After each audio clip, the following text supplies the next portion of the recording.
প্রশ্ন ফাঁসকে কেন্দ্র করে ভারতের ছাত্র আন্দোলনের জেরে শুরু হওয়া রাজনৈতিক বিতর্কে নতুন মাত্রা যোগ হয়েছে। আন্দোলনের সময় প্রধানমন্ত্রী নরেন্দ্র মোদীকে নিয়ে আপত্তিকর মন্তব্যের ঘটনায় আইনি পদক্ষেপের মধ্যেই আন্দোলনকারীদের ক্ষমা করে দেওয়ার বার্তা দিয়েছেন তিনি। একই সঙ্গে প্রশ্ন ফাঁস ঠেকাতে আরও কঠোর আইন পাশ করেছে ভারত সরকার। তবে বিরোধীদের দাবি শুধু আইন নয়, শিক্ষা ব্যবস্থার সংস্কারও জরুরি। আরও জানাচ্ছেন দেওয়ান মুবাশিরা হোসেন।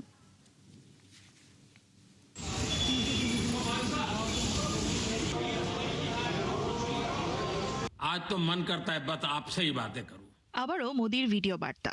এবার আন্দোলনকারীদের প্রতি সংযম ও ক্ষমার বার্তা দিয়েছেন প্রধানমন্ত্রী নরেন্দ্র মোদী। कुछ शरारती बच्चों ने দিল্লির যন্তর মন্তরে আন্দোলনের সময় তাকে এবং তার প্রয়াত মাকে নিয়ে আপত্তিকর মন্তব্যের প্রসঙ্গ তুলে মোদী বলেন, এ ধরনের ভাষার কোনো স্থান সভ্য সমাজে নেই। তবে এর জবাব প্রতিশোধ নয়, বরং পথভ্রষ্ট তরুণদের সঠিক পথে ফিরিয়ে আনা।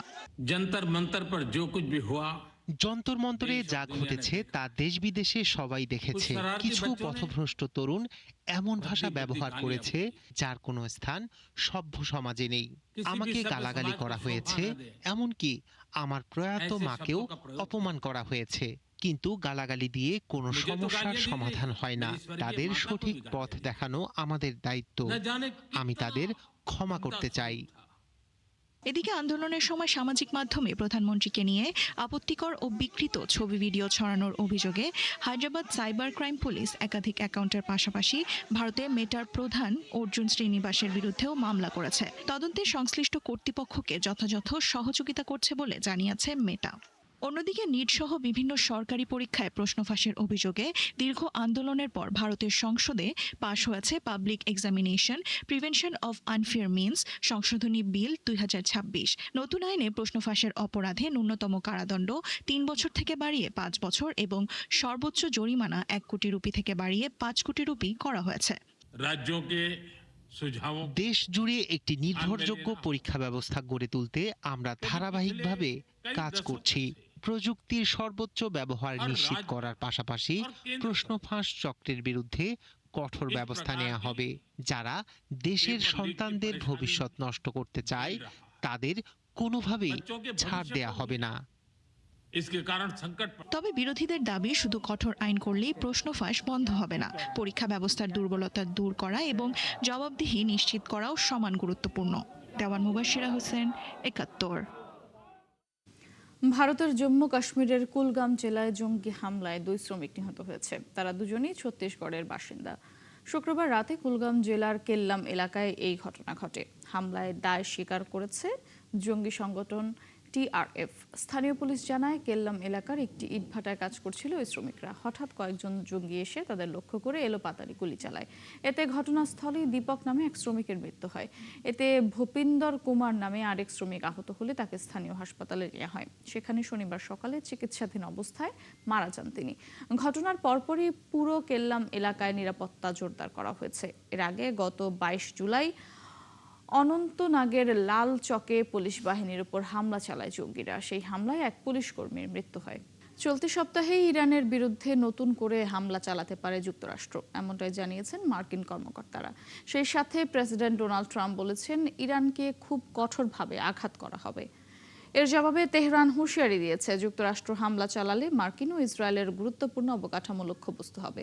এরই মধ্যে হরমুজ প্রণালীতে মার্কিন নিরাপত্তায় থাকা 2টি তেলবাহী ট্যাঙ্কারে হামলার দাবি করেছে IRGC।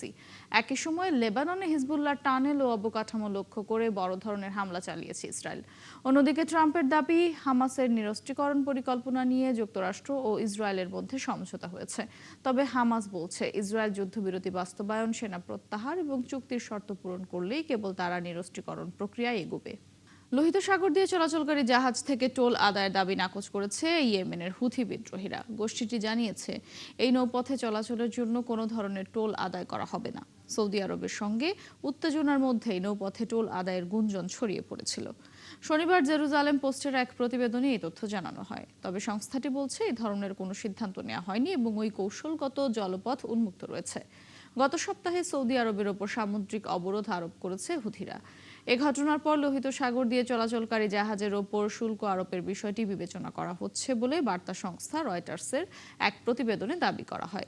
এর পরিপ্রেক্ষিতে নিজেদের অবস্থান জানিয়ে এই বিবৃতি দিয়েছে গোষ্ঠীটি। মধ্যপ্রাচ্যের সংঘাত এখন শুধু ইরান, ইসরায়েল কিংবা যুক্তরাষ্ট্রের মধ্যে সীমাবদ্ধ নেই। কয়েক মাসের যুদ্ধ বদলে দিচ্ছে আঞ্চলিক শক্তির ভারসাম্য। একদিকে বিপুল অস্ত্র ব্যবহারে যুক্তরাষ্ট্রের মজুদ নিয়ে উদ্বেগ বাড়ছে, অন্যদিকে প্রতিরক্ষা সক্ষমতা পুনর্গঠনে চীনের দিকে ঝুঁকছে ইরান। একই সময়ে রাজনৈতিক ও কূটনৈতিক চাপ বাড়ছে ইসরায়েলের প্রধানমন্ত্রী বেনিয়ামিন নেতানিয়াহুর ওপরও। মধ্যপ্রাচ্যের নতুন এই সমীকরণ নিয়ে বিস্তারিত জানাচ্ছেন চৈতি সরোয়ার। কয়েক মাসের সংঘাত মধ্যপ্রাচ্যে নতুন এক কৌশলগত বাস্তবতা তৈরি করেছে। যুদ্ধক্ষেত্রের লড়াইয়ের পাশাপাশি এখন সমান গুরুত্ব পাচ্ছে অস্ত্রের মজুত, নতুন জোট এবং কূটনৈতিক অবস্থান। ইরানের বিরুদ্ধে দীর্ঘ সামরিক অভিযানে বিপুল পরিমাণ টমাহক ক্ষেপণাস্ত্র, প্যাট্রিয়ট প্রতিরক্ষা ব্যবস্থা এবং অন্যান্য আধুনিক অস্ত্র ব্যবহার করেছে যুক্তরাষ্ট্র। হোয়াইট হাউসের তথ্য অনুযায়ী এই অভিযানে ব্যয় হয়েছে প্রায় 37.5 বিলিয়ন ডলার। ব্যবহৃত হয়েছে হাজার হাজার নির্ভুল অস্ত্র, ভূপাতিত করা হয়েছে 1700টিরও বেশি ড্রোন ও ব্যালিস্টিক ক্ষেপণাস্ত্র। যদিও প্রেসিডেন্ট ডোনাল্ড ট্রাম্প দাবি করছেন যুক্তরাষ্ট্রের সামরিক সক্ষমতায় কোনো ঘাটতি নেই, তবু ব্যবহৃত অস্ত্রের মজুদ পুনর্গঠনে উৎপাদন বাড়ানোর নির্দেশ দেওয়া হয়েছে। প্রতিরক্ষা মন্ত্রী পিট হেগসেথ অতিরিক্ত 87 বিলিয়ন ডলার বরাদ্দের প্রয়োজনীয়তার কথা জানিয়েছেন। অন্যদিকে যুদ্ধের অভিজ্ঞতা থেকে শিক্ষা নিয়ে নিজেদের আকাশ প্রতিরক্ষা ব্যবস্থাকে নতুনভাবে সাজাচ্ছে ইরান। বিভিন্ন আন্তর্জাতিক সূত্রের দাবি, চীনের তৈরি কয়েকশো কাঁধে বহনযোগ্য আকাশ প্রতিরক্ষা ক্ষেপণাস্ত্র বা ম্যান প্যাডস কেনার উদ্যোগ নিয়েছে তেহরান, যদিও বেইজিং এ ধরনের অস্ত্র সরবরাহের খবর অস্বীকার করেছে। যুদ্ধের চাপ সামরিক খাতের পাশাপাশি অর্থনীতিতেও স্পষ্ট। নিষেধাজ্ঞা ও সংঘাতের মধ্যেও ইরানের অর্থনীতি পুরোপুরি ভেঙে না পড়লেও মূল্যস্ফীতি ও মুদ্রার অবমূল্যায়নে সাধারণ মানুষের জীবনযাত্রার ব্যয় দ্রুত বেড়ে যাচ্ছে। বিশ্লেষকদের মতে বর্তমান পরিস্থিতিতে কোনো পক্ষের জন্যই দীর্ঘ সময় একই মাত্রা যুদ্ধ চালিয়ে যাওয়া সহজ হবে না। ফলে মধ্যপ্রাচ্যের নতুন শক্তির সমীকরণে সামরিক শক্তির পাশাপাশি কূটনীতির গুরুত্ব আগের যে কোনো সময়ের তুলনায় বেড়ে গেছে। চৈতি সরোয়ার, ৭১। মধ্যপ্রাচ্যের সংকটের কারণে মুনাফা বেড়েছে জ্বালানি প্রতিষ্ঠান শেভরন ও এক্সন মোবিলের। শুক্রবার প্রতিষ্ঠান দুটি তাদের মুনাফার তথ্য প্রকাশ করে, যেখানে দেখা যায় বছরের দ্বিতীয় প্রান্তিকে এক্সন মোবিলের আয় দ্বিগুণেরও বেশি বেড়ে $14.5 বিলিয়ন দাঁড়িয়েছে। অন্যদিকে শেভরনের আয় প্রায় 5 গুণ বেড়ে রেকর্ড $12 বিলিয়ন ঘর ছাড়িয়েছে। প্রতিষ্ঠানগুলো জানায়, মধ্যপ্রাচ্যের সংকটের পাশাপাশি জ্বালানির মজুত হ্রাস, চীন থেকে রপ্তানি হ্রাস এবং রাশিয়ার শোধনাগার বন্ধ থাকার ফলেই মুনাফার হার বেড়েছে। একই সময় উপসাগরীয় অঞ্চলের সংকট অব্যাহত থাকলে বছরের দ্বিতীয়ার্ধেও জ্বালানির দাম বেশি থাকবে বলে পূর্বাভাস দিয়েছে প্রতিষ্ঠান দুটি। ইউক্রেনের রাজধানী কিয়েভে ব্যালিস্টিক ক্ষেপণাস্ত্র হামলা চালিয়েছে রাশিয়া। শনিবার ভোরের এই হামলায় নিহত হয়েছে অন্তত 9 জন, আহত হয়েছে 4 শিশুসহ 30 জন। হামলায় শহরের একাধিক জেলায় আবাসিক ভবন, প্রশাসনিক স্থাপনা ও যানবাহনে আগুন ধরে যায়। ধ্বংসস্তূপ থেকে বাসিন্দাদের উদ্ধার করে জরুরি সেবা কর্মীরা। ইউক্রেন বলছে, ব্যালিস্টিক ক্ষেপণাস্ত্র ঠেকাতে তাদের পর্যাপ্ত আকাশ প্রতিরক্ষা ব্যবস্থা নেই। এই অবস্থায় আরও প্যাট্রিয়ট এয়ার ডিফেন্স সিস্টেম ও PSC-3 ইন্টারসেপ্টর সরবরাহের জন্য পশ্চিমা মিত্রদের প্রতি আবারও আহ্বান জানিয়েছেন প্রেসিডেন্ট ভলোদিমির জেলেনস্কি। ইতালির দক্ষিণাঞ্চলীয় শহর নেপলসের কাছে কাম্পি ফ্লেগ্রেই এলাকায় 4.7 মাত্রার একটি ভূমিকম্প আঘাত এনেছে। স্থানীয় সময় শুক্রবার সন্ধ্যায় ভূমিকম্পটির ভূগর্ভের প্রায় 3 কিলোমিটার গভীরে উৎপত্তি হয়। এতে অন্তত 10 জন আহত হয়েছে বলে জানিয়েছে ইতালির national institute of geophysics and volcanology. এতে বিদ্যুৎ সরবরাহ এবং ট্রেন ও মেট্রো চলাচল সাময়িকভাবে ব্যাহত হয়েছে। কয়েকটি ভবনেরও ক্ষয়ক্ষতির খবর দিয়েছে কর্তৃপক্ষ। কম্পন অনুভূত হওয়ার পর আতঙ্কে অনেক মানুষ ঘরবাড়ি ছেড়ে রাস্তায় নেমে আসেন। সাম্প্রতিক বছরগুলোতে আগ্নেয়গিরি বেষ্টিত কাম্পি ফ্লেগ্রেই এলাকায় ঘন ঘন ভূমিকম্পের ঘটনায় নজরদারি আরও জোরদার করেছে ইতালীয় কর্তৃপক্ষ। এল নিনোর ভয়াবহ প্রভাব নিয়ে সতর্ক করেছে জাতিসংঘ। বিশ্বের বিভিন্ন অঞ্চলে জ্বলতে থাকা দাবানলের কারণে আবহাওয়ার পরিস্থিতি আরও ভয়াবহ আকার ধারণ করতে পারে বলে জানিয়েছে সংস্থাটি।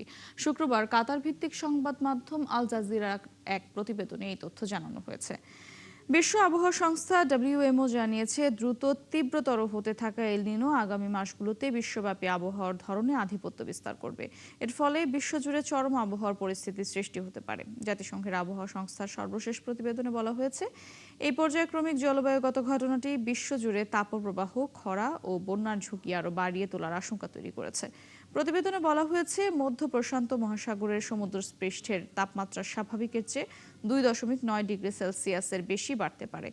সমুদ্রপৃষ্ঠের জলের এই অস্বাভাবিক উষ্ণতা আবহাওয়া ব্যবস্থাকে বিপর্যস্ত করবে এবং বৈশ্বিক তাপমাত্রা বৃদ্ধিতে ভূমিকা রাখবে। যুক্তরাষ্ট্রের ক্যালিফোর্নিয়ার সান ডিয়েগোতে মেরিন কর্পস এয়ার স্টেশন মিরামারের রানওয়ের কাছে একটি F-35B যুদ্ধ বিমান বিধ্বস্ত হয়েছে। ঘটনাটিকে মিশাপ বা দুর্ঘটনা হিসেবে উল্লেখ করেছে সামরিক বাহিনী। দুর্ঘটনার ঠিক আগে পাইলট জরুরি ভিত্তিতে ইজেক্ট করে নিরাপদে বেরিয়ে আসেন, তবে তার শারীরিক অবস্থার বিষয়ে বিস্তারিত জানানো হয়নি। ঘটনাস্থলে দ্রুত পৌঁছে আগুন নিয়ন্ত্রণে কাজ শুরু করে জরুরি সেবাকর্মীরা। দমকল কর্মীরা পানি ও অগ্নি নির্বাপক রাসায়নিক ছিটিয়ে আগুন নেভানোর চেষ্টা করেন। দুর্ঘটনার পর আশেপাশের ঘাসে আগুন ছড়িয়ে পড়ে। কী কারণে যুদ্ধবিমানটি বিধ্বস্ত হয়েছে তা এখনও নিশ্চিত নয়। ঘটনার তদন্ত চলছে। গুগল সার্চ ট্রাফিকের নজিরবিহীন ধসে দ্রুত বদলে যাচ্ছে ডিজিটাল বিশ্বে তথ্যের প্রবাহ। ব্যবহারকারীদের অন্য কোনো ওয়েবসাইটে না পাঠিয়ে গুগল এখন নিজের প্ল্যাটফর্মে কৃত্রিম বুদ্ধিমত্তা বা AI দিয়ে সরাসরি প্রশ্নের উত্তর দিচ্ছে। গবেষণা সংস্থা চার্টবিট এর তথ্য বলছে, গত এক বছরে বিভিন্ন ওয়েবসাইটের জন্য গুগলের তৈরি করা সার্চ ট্রাফিক কমেছে 34%। সবচেয়ে বেশি ধাক্কা খেয়েছে ক্ষুদ্র প্রতিষ্ঠানগুলো, যাদের সার্চ রেফারেল কমেছে প্রায় 60%। এছাড়া মাঝারি ও বড় প্রতিষ্ঠানগুলোর ট্রাফিক কমেছে যথাক্রমে 47% ও 22%। মার্কিন সংবাদ মাধ্যম অ্যাক্সিওস জানায়, AI প্রযুক্তির সাথে মানিয়ে নিতে তাদের স্মার্ট ব্রেভিটি বা সংক্ষিপ্ত ও সুনির্দিষ্ট তথ্য পরিবেশন পদ্ধতি বেশ কার্যকর ভূমিকা রাখছে। মধ্যপ্রাচ্যের গুরুত্বপূর্ণ সমুদ্রপথের নিরাপত্তা নিশ্চিত করতে সৌদি আরবের নেতৃত্বে গঠিত বহুজাতিক সামুদ্রিক প্রতিরক্ষা জোটে যোগ দিচ্ছে বাংলাদেশ। লোহিত সাগর, বাব আল মান্দেব প্রণালী এবং এইডেন উপসাগরে নৌ চলাচলের নিরাপত্তা নিশ্চিত করাই এই জোটের মূল লক্ষ্য। যুক্তরাষ্ট্র, ইরান উত্তেজনা ও হুথি মামলার প্রেক্ষাপটে এই উদ্যোগকে তাৎপর্যপূর্ণ হিসেবে দেখছেন বিশ্লেষকরা। আরাফাত ইসলামের রিপোর্ট। মধ্যপ্রাচ্যে চলমান উত্তেজনা সময়ের সাথে বাড়ছে, তাই অন্যতম গুরুত্বপূর্ণ সমুদ্রপথের নিরাপত্তা জোরদারে মাল্টিন্যাশনাল মেরিটাইম ডিফেন্স অ্যালায়েন্স নামে নতুন একটি সামুদ্রিক প্রতিরক্ষা জোট গঠন করেছে সৌদি আরব। এই জোটে সদস্য হিসেবে যোগ দিচ্ছে বাংলাদেশও। সৌদি প্রতিরক্ষা মন্ত্রণালয় জানিয়েছে, জোটটির লক্ষ্য বাব আল মান্দেব প্রণালী, লোহিত সাগর এবং এডেন উপসাগরে আন্তর্জাতিক নৌ চলাচল ও বাণিজ্যিক রুটের নিরাপত্তা নিশ্চিত করা। সৌদি আরবের আহ্বানে আয়োজিত বৈঠকে আমন্ত্রিত 51টি দেশের মধ্যে 43টি দেশের প্রতিনিধি অংশ নেয়। জোটে স্বাক্ষরকারী দেশগুলোর মধ্যে রয়েছে সৌদি আরব, তুরস্ক, কুয়েত, বাহরাইন, কাতার, জর্ডান, মিশর, Pakistan, Bangladesh, Yemen, Djibouti, Somalia, Sudan ও কোমোরোস। এছাড়া ইউরোপীয় ইউনিয়নের একটি প্রতিনিধি দলও বৈঠকে উপস্থিত ছিল।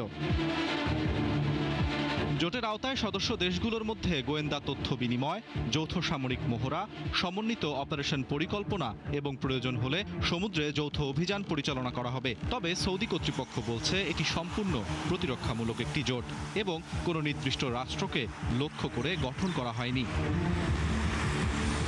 বিশ্লেষকদের মতে, যুক্তরাষ্ট্র ইরান উত্তেজনা এবং ইয়েমেনের হুথি বিদ্রোহীদের ধারাবাহিক হামলার কারণে লোহিত সাগর ও বাব আল মান্দেব অঞ্চলে নিরাপত্তা ঝুঁকি বেড়ে যাওয়ায় এই জোটের প্রয়োজনীয়তা আরও বেড়েছে। সম্প্রতি হুথিদের সৌদি আরবমুখী তেল পরিবহনে বাধা দেবার ঘোষণাও এই উদ্যোগকে নতুন মাত্রা দিয়েছে। বিশ্বের অন্যতম গুরুত্বপূর্ণ সামুদ্রিক বাণিজ্য পথ বাব আল মান্দেব প্রণালী নিয়ে বৈশ্বিক সমুদ্রপথে পরিবাহিত পণ্যের প্রায় 10 থেকে 12% এবং প্রতিদিন কয়েক মিলিয়ন ব্যারেল তেল পরিবহন করা হয়। ফলে এই অঞ্চলের নিরাপত্তা শুধু মধ্যপ্রাচ্য নয়, বিশ্ব অর্থনীতি ও জ্বালানি বাজারের জন্যও অত্যন্ত গুরুত্বপূর্ণ। আরাফাত ইসলাম, 71। এই ছিল এখনকার আয়োজনে। বিশ্বের নতুন নতুন খবর ও বিশ্লেষণ নিয়ে পরবর্তী বিশ্বযুগ আবারও হাজির হবে আগামীকাল সকাল 9:30টায়। সরাসরি সংবাদ অনুষ্ঠান দেখতে চোখ রাখুন 71 ফেসবুক পেজ এবং সাবস্ক্রাইব করুন 71 ইউটিউব চ্যানেল। থাকুন 71-এর সাথে।